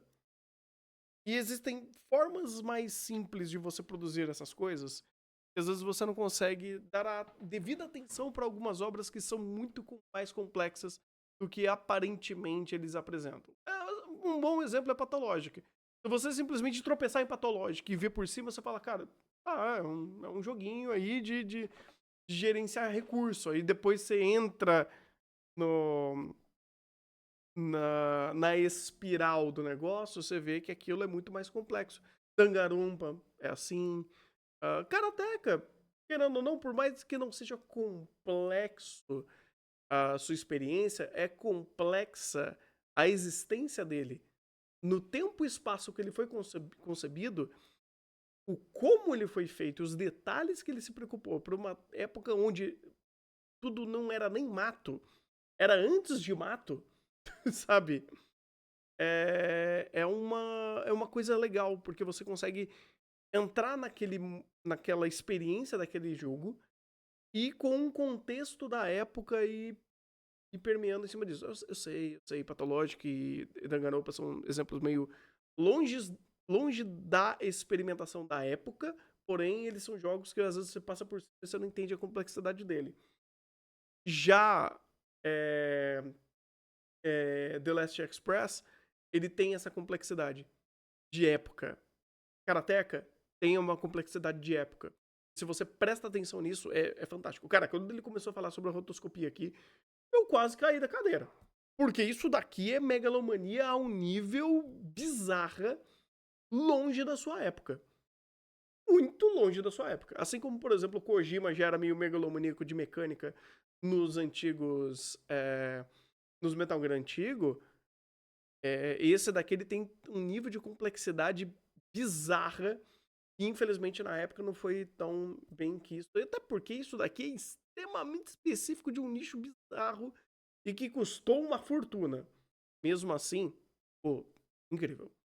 Muito legal. Isso daqui é conhecimento a ser preservado. Ai. E é isso, cara. É sobre isso. Muito obrigado, Alexico, por ter mandado essa experiência aqui. E, cara, de novo, não conhecia o tio da Dungeon. O cara é muito bom. Nossa, que documentário maravilhoso que ele fez aqui.